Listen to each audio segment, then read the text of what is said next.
बिस्मिल्लाहिर्रहमानिर्रहीम अस्सलाम वालेकुम। आप देख रहे हैं मेरा यूट्यूब चैनल। मैं हूं नवीद अहमद बड़ैच। कल रात की जो दो बड़ी डेवलपमेंट्स हैं हम उनको डिस्कस करेंगे। एक तो काजी फायज ईसा साहब के साथ जो हुआ, वो पैटीज खाने गए हुए थे रात को, तो उनके साथ एक हादसा पेश आया, उसे डिस्कस करेंगे। जो वीडियो ओवरऑल सोशल मीडिया पर स्क्रॉल कर रही है, इस मैटर को डिस्कस करेंगे। और इसके साथ साथ मियाँ शहबाज शरीफ साहब ने क्या अचीवमेंट हासिल की है और अली अमीन गंडापुर को इन्होंने फिर सौतेला बना दिया है, तो इस मैटर को डिस्कस करेंगे। इन सबसे पहले मेरी आपसे गुजारिश है कि आप मेरे चैनल को सब्सक्राइब कर दें। तो नाजरीन, सबसे पहले मैं डिस्कस करूंगा काजी फायज ईसा साहब का मैटर है। मुझे रात को 11 बजे वीडियो आ जाती है मेरे दोस्त की तरफ से।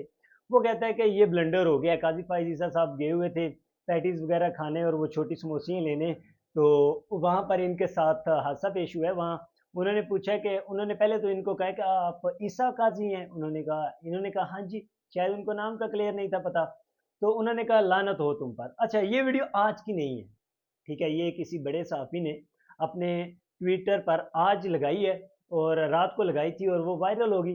तो ये वीडियो आज की नहीं है, ये वीडियो कुछ दिन पहले की है, जब ख़त्म नबूवत का मैटर चल रहा था सुप्रीम कोर्ट पर, सुप्रीम कोर्ट में। तो उस वक्त ये वीडियो काजी फाइज ईसा साहब पैटीज खाने गए थे, तो वहां पर काजी फाइज ईसा पर को किसी ने कहा लानत हो आप पर। तो इस मैटर के पीछे असल हकीकत ये है। और देखा जाए तो वो अपनी फैमिली के साथ थे, तो ऐसा बिल्कुल नहीं करना चाहिए। किसी के मतलब के फैमिली साथ होती है, आपको उसका तहफ़्फ़ुज़ मतलब कि करना चाहिए, मतलब कोई ख्याल रखना चाहिए। किसी की फैमिली साथ होती है। इसी तरह माजी में बहुत सारे ब्लंडर हुए हैं।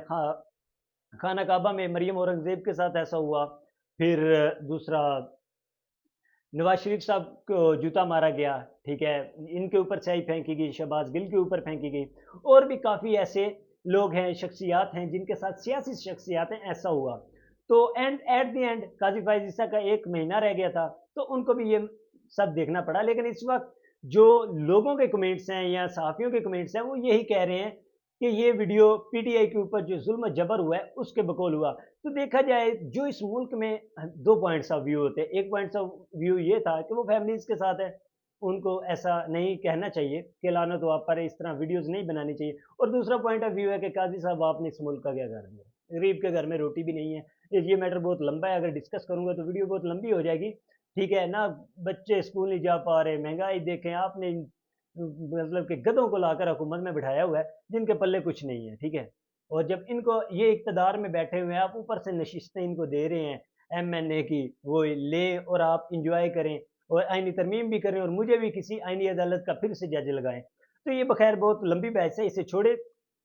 अच्छा, दूसरा मैटर ये है, शहबाज शरीफ साहब, इन्होंने एक अचीवमेंट हासिल की है। $7 अरब का जो बेल पैकेज था, वो आईएमएफ ने इनको दिया है और उसके बाद इन्होंने बड़ा मतलब कि खुशी सेलिब्रेशंस, माजी में भी ऐसी काफ़ी कहानियाँ हैं। शहबाज गिल साहब थे, वो भी सेलिब्रेशंस करते होते थे जब आईएमएफ हमें कर्जा देता था। ये कर्जे की हम खुशी मनाते हैं कि हमें कोई कर्जा दे रहा है, हम किसी को नहीं दे रहे, हमें कोई दे रहा है, ठीक है, हम पे एतमाद कर रहा है, एतमाद की हम सेलिब्रेशंस करते हैं। ये हैं हमारे मुल्क के हालात, ठीक है। तो जब भी हमें हमारे मुल्क में माजी में और आजकल के दौर में हमें कर्जा मिलता है, तो हम सेलिब्रेशन करते हैं। तो शहबाज शरीफ की सेलिब्रेशन इसलिए थी कि क्योंकि हुकूमत अपोजिशन ये कह रही थी कि इनको कर्जा नहीं मिलेगा, इनको मतलब कि एतमाद नहीं है, चोर हुकूमत है, मैंडेट चोर है। तो ऐसा कुछ नहीं था। आईएमएफ ने चंद कंडीशंस रखी थी कि महंगाई करें, इस तरह चीज़ें महंगी करें तो स्टेबल करें किसी तरह, और हम सेटिस्फाइड हों। तो क्योंकि उनकी भी टीमें हायर होती हैं, तो वो सब कुछ चेक करते हैं, फिर आपको कर्जा देते हैं। तो वो कर्जा इनको मिल गया, तो फिर उन्होंने अली अमीन गंडापुर को सुतेला कर दिया। उसमें उन्होंने तीन वजीर आला का शुक्रिया अदा किया कि ये आपकी वजह से हुआ है, जिनमें सिंध के वजीर आला थे, सरफराज बुगटी बलूचिस्तान के थे, मरियम नवाज शरीफ थी। और उन्होंने अली अमीन गंडापुर का नाम बिल्कुल नहीं लिया और उनको सुतेला कर दिया है। तो ये एक बहुत बड़ी डेवलपमेंट, असल पॉइंट ये था, अली अमीन गंडापुर को उन्होंने सुतेला कर दिया, मतलब कि वो इक्वल नहीं है इस वक्त चारों सूबों के साथ, मतलब कि अपनी अनापरस्ती पे वो अभी भी कायम है। क्योंकि अवाम का तो एहसास होता नहीं, इक़्तिदार का एहसास है, कुर्सी का एहसास है, तो वही मनसब ही इनको प्यारे हैं, और तो कुछ नहीं है। तो ये एक डेवलपमेंट बड़ी अहम हुई है कि उनको शुक्रिया अदा नहीं किया गया, बल्कि बाकी सबका नाम लेकर जी आपका बहुत शुक्रिया, आपने ये डेवलपमेंट्स की हैं। मरियम नवाज ने वो जैम्बर वाली गाड़ी में फ़ोन कॉल सुन ली थी और बच्चों को दूध पिलाए हैं, पता नहीं क्या-क्या डेवलपमेंट्स की हैं, टिकटॉकर्स ये वो, तो वो शायद उनकी वजह से ये उनकी ज़ाती थोड़ी-सी तंज़ हो गई है। तो ये डेवलपमेंट हुई, तो और उस पर इनको शुक्रिया अदा किया गया। बाकी कारकर्दगी तो आपकी ज़ीरो है, बंदे को अंदर गुस्सा होता है वो निकलता है जब आप ऐसी हरकत करेंगे तो। तो नाज़रीन आज के लिए इतना ही, अल्लाह हाफ़िज़, अपना ख्याल रखिएगा।